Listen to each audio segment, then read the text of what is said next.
कुछ कहानियाँ किताबों में नहीं मिलती, वो दीवारों में कैद रहती हैं और कुछ सच इतने डरावने होते हैं कि सुनकर नींद नहीं, सांसें टूटने लगती हैं। अगर आप कमज़ोर दिल वाले हैं तो अभी रुक जाएं, क्योंकि जो आगे होने वाला है वो सिर्फ कहानी नहीं, खूनी फाइल है। यहाँ हम उन फाइलों को खोलते हैं जिन्हें समय ने छुपा दिया है। असली घटनाएं, गायब लोग, अधूरे राज, बंद कमरों के रहस्य और वो आवाज़ें जो रात के सन्नाटे में फिर से सुनाई देने लगती हैं। हम यहाँ डराते नहीं हैं, सच दिखाते हैं। तो संभल कर बैठ जाइए, अंधेरा कर लीजिए और अगर खिड़कियाँ खुली हों तो बंद कर दें, क्योंकि रोज़मर्रा की ज़िंदगी के पीछे एक दुनिया और भी है। यहाँ हर छाया, हर कोना, हर कदम आपको देख रहा होता है। स्वागत है खूनी फाइल में। और हाँ, जिन्होंने अब तक चैनल सब्सक्राइब नहीं किया है, प्लीज़ चैनल को सब्सक्राइब कर लीजिए, क्योंकि आपका एक छोटा सा सपोर्ट हमें और ऐसी खौफनाक कहानियाँ बनाने की हिम्मत देता है। बेल आइकन दबा लीजिए ताकि अगली बार जब अंधेरा हो और हम एक नई खूनी फाइल खोलें तो सबसे पहले आपके दरवाजे पर दस्तक पहुँचे। रात के सन्नाटे में आगरा की चाय की दुकान पर चार दोस्त बैठे थे। राज, मीरा, समीर और अंजलि। कॉलेज के वही दोस्त जो हमेशा नई नई चीज़ों में हाथ आजमाने का शौक रखते थे। आज उनकी बातचीत में कुछ अलग था, थोड़ा रोमांच और थोड़ा डर। सुनो यार, ये लोग क्या कहते हैं उस हाईवे के बारे में? मीरा ने पूछा, आंखें चमकाते हुए। आगरा से निकलने वाली वो पुरानी सड़क जो रात में भूतहा कहलाती है। राज ने तंज कसा, भूत प्रेत की बातें छोड़ो, ये सब बच्चों की कहानियां हैं, हमें तो असली डर चाहिए।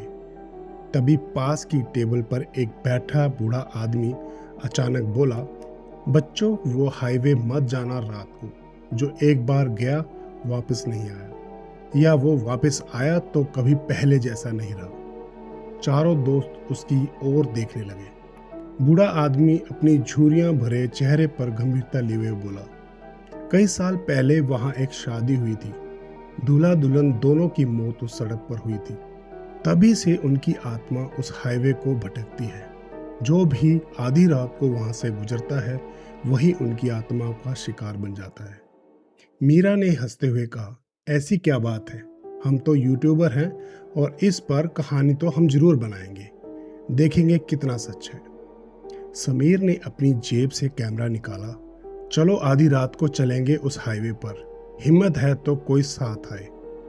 अंजलि ने थोड़ी हिचकिचाते हुए कहा, मैं तो डर गई पर साथ में जरूर हूँ। राज ने मुस्कुराते हुए कहा, फिर तय हुआ, आज रात 12 बजे हम चारों मिलकर उस भूतिया हाईवे पर जाएंगे। कैमरा ऑन रहेगा, सब रिकॉर्ड करेंगे। दोस्तों में हंसी ठिठोली शुरू हो गई। वे सोच रहे थे कि ये सब बस कहानियां हैं, कोई भूत प्रेत की। लेकिन वे नहीं जानते थे कि उस रात उनका सफर उनकी जिंदगी बदल देगा।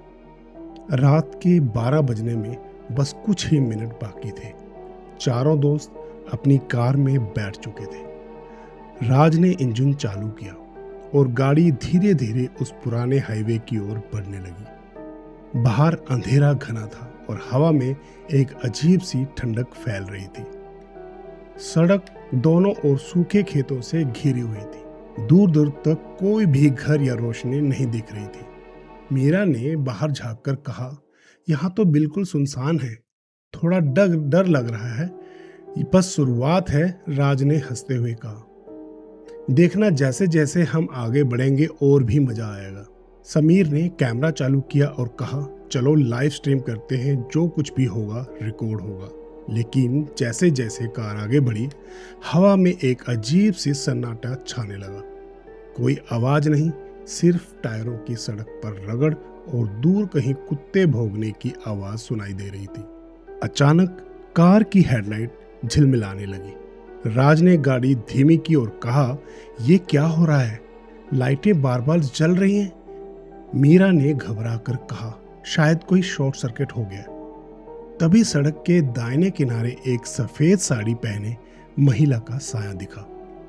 वह खड़ी थी, बिल्कुल स्थिर, जैसे किसी इंतजार में हो। चारों ने एक दूसरे को देखा और राज ने गाड़ी रोकी। इसे देखो, समीर ने फुसफुसाकर कहा। राज ने दरवाजा खोला और बाहर निकला। अरे ये कौन है, कहीं कोई घायल तो नहीं? लेकिन जैसे ही उन्होंने नजदीक जाकर देखा, महिला का साया अचानक हवा में घुल गया। कोई नहीं था। अंजलि के होंठ कांप रहे थे। मैंने कुछ देखा था, पर अब कुछ नहीं। तभी कार का रेडियो अपने आप चालू हो जाता है। पुराने जमाने की गजल आवाज करने लगी, लेकिन बीच बीच में कड़कती हुई आवाजें और स्टैटिक भी सुनाई देने लगा। चारों के रोंगटे खड़े हो गए थे।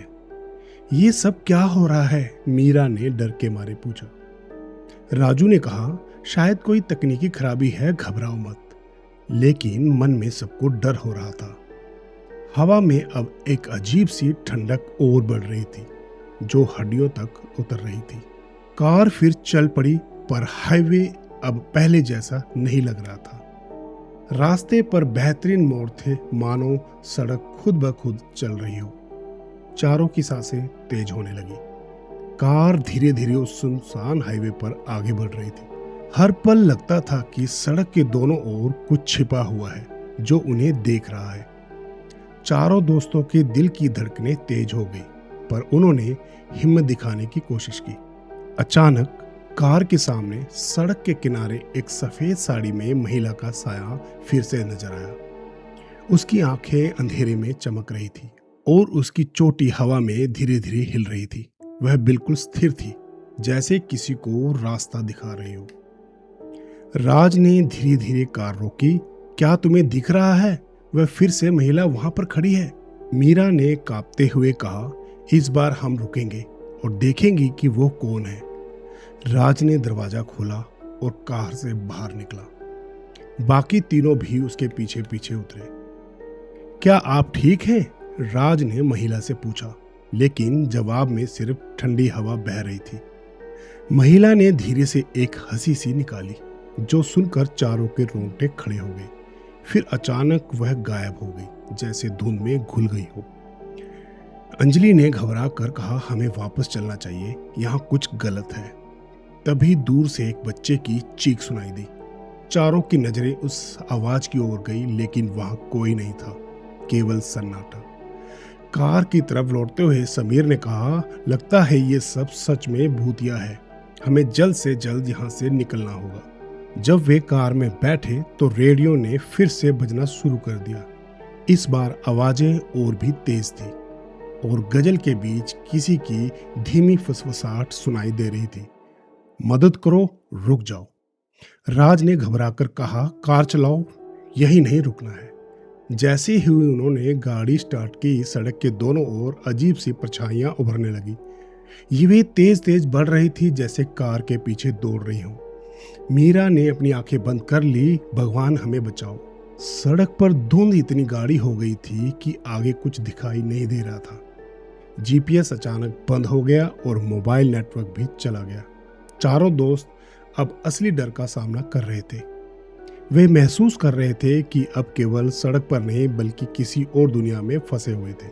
गाढ़ी धुंध ने चारों दोस्तों के आसपास की सारी चीजें छुपा दी थी। कार की हेडलाइट्स भी अब कुछ खास दिख नहीं रही थी। राज ने घबराते हुए, ये धुंध कुछ सही नहीं लग रही, हम सही रास्ते पर हैं या नहीं, भटक तो नहीं गए? समीर ने मोबाइल निकाला, लेकिन स्क्रीन पर लिखा था नेटवर्क नहीं है। जीपीएस भी बंद हो गया था। कोई काम का नहीं है ये फोन, वह बोला।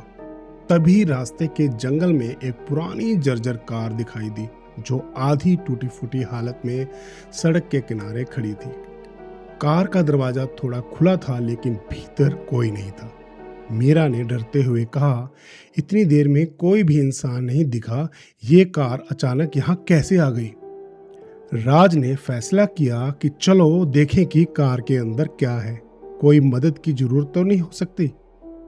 चारों कार से उतरकर उस पुरानी कार के पास गए। जैसे ही वे कार के अंदर झांकने लगे, एक ठंडी हवा का झोंका आया और पीछे से किसी की हल्की सी फुसफुसाहट सुनाई दी। मत आओ यहाँ से दूर चले जाओ। अंजलि के हाथ कांपने लगे। हमें तुरंत यहाँ से निकलना चाहिए, ये जगह ठीक नहीं है। रुको, समीर ने कहा और मदद की आवाज सुनाई दी थी। कहीं दूर से कोई मदद तो नहीं मांग रहा? ये फौरन कार में वापस गए और गाड़ी स्टार्ट की, पर जैसे ही वो गाड़ी आगे बढ़ी, दूर से किसी बच्चे की मदद मांगने की आवाज आई। पर वह आवाज बहुत दूर और अस्पष्ट थी। सड़क पर हर मोड़ पर कुछ ना कुछ अजीब होता जा रहा था। कभी दूर से किसी का साया दिखता, तो कभी हवा में किसी के फुसफुसाने की आवाजें। राज ने गाड़ी धीमी की। हम कहीं फंस तो नहीं गए? ये हाईवे हमें जाने नहीं दे रहा। मीरा ने घबराते हुए कहा, मुझे लग रहा है कि ये आत्माएं हमें यहाँ पकड़ना चाहती हैं। अचानक कार का इंजन बंद हो गया। चारों डर के मारे चिल्लाने लगे। ये क्या हुआ? राज ने फिर गाड़ी चालू करने की कोशिश की, पर गाड़ी स्टार्ट नहीं हुई। अंजलि ने कांपते हुए कहा, अब हम यहाँ फंस गए हैं। चारों के चेहरे पर डर साफ झलक रहा था। वे जानते थे कि ये कोई आम सड़क नहीं है, बल्कि एक भयानक रहस्य छुपा है। कार बंद हो जाने के बाद चारों दोस्त घबराहट में थे। कुछ सोचने के लिए समय नहीं था। समीर ने मोबाइल निकाला और कोशिश करने लगा कि इंटरनेट पकड़ ले। आश्चर्य से कुछ स्लो नेटवर्क मिला। उन्होंने जल्दी जल्दी उस हाईवे के बारे में जानकारी खोजनी शुरू कर दी। कुछ ही पलों में वह एक पुरानी खबर पर पहुंचे। करीब 30 साल पहले इसी हाईवे पर एक भयानक हादसा हुआ था। एक दूल्हा और दुल्हन का वाहन उस रात दुर्घटनाग्रस्त हो गया था और दुल्हन की साड़ी सड़क पर बिछी हुई मिली थी और दूल्हा वाहन से बाहर फेंका गया था। स्थानीय लोग कहते हैं कि दुल्हन की आत्मा उस हाईवे पर भटकती है, जो अपने साथ हुए अन्याय और मौत का बदला लेना चाहती है। कहा जाता है कि जो भी आधी रात को वहां से गुजरता है, वह दुल्हन के श्राप से नहीं बच पाता। मीरा ने डर के मारे कहा, हमने जो देखा है वो सिर्फ कल्पना नहीं है, ये आत्माएं सच में यहाँ हैं। राज ने गंभीर होकर कहा, हमें समझना होगा कि ये आत्माएं क्या चाहती हैं।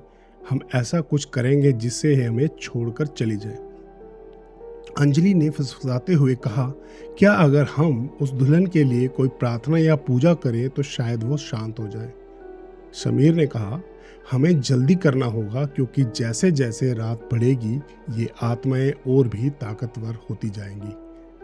चारों दोस्त अब पूरी तरह से तैयार थे उस प्रेतमात्मा की शांति के लिए, लेकिन वे नहीं जानते थे कि उसके लिए उन्हें एक भयानक सच्चाई का सामना करना होगा। हाईवे की ठंडी और घनी धुंध में अचानक से दोस्तों पर भयानक आत्माओं का हमला शुरू हो गया। हवा में जैसे कोई बुरी शक्ति मंडरा रही थी। एक एक करके वे महसूस करने लगे कि कोई उनकी आत्मा पर कब्जा करने की कोशिश कर रहा है। तभी अचानक एक बुरी आत्मा ने उनके एक दोस्त के शरीर पर काबू पा लिया। उसकी आंखें लाल हो गई और उसका हाव भाव पूरी तरह से बदल गया। बाकी दोस्तों ने उस पर पकड़ बनाने की कोशिश की, लेकिन वह उनकी बातों को सुनने को तैयार नहीं था। डरते हुए आगे भागे, लेकिन जैसे जैसे वो चल रहे थे, हाईवे की सड़क कभी खत्म होने का नाम नहीं ले रही थी। हर मोड़ पर वही धुंध, वही डरावनी छाया और इंतजार करते हुए वो औरत। घबराए हुए वे सड़क किनारे एक पुराना मंदिर देखते हैं। मंदिर जर्जर और वीरान था, लेकिन वे जानते थे कि यहाँ उनका आखिरी सहारा हो सकता है। मंदिर के अंदर घुसते ही एक अजीब सी शांति महसूस हुई, लेकिन बाहर की भयंकर आत्माओं की मौजूदगी अभी भी साफ नजर आ रही थी। वे मंदिर के अंदर प्राचीन मंत्रों और अनुष्ठानों को पढ़ने लगे, जो आत्माओं को शांत करने के लिए बनाए गए थे। उनकी आवाजें मंदिर की दीवारों से टकरा रही थी। तभी बुरी आत्मा ने पूर्ण शक्ति से हमला कर दिया। लड़ाई अब चरम सीमा पर पहुंच चुकी थी। दोस्त एक दूसरे का सहारा बनकर मंत्रों का उच्चारण करते हैं, जबकि पूरी आत्मा उनका विरोध करती रही। जैसे जैसे सूरज उगता गया, हाईवे की भयानक शक्ति कमजोर होने लगी। सुबह की पहली किरण मंदिर की खिड़कियों से अंदर आ रही थी और धीरे धीरे आत्माएं गायब होने लगी।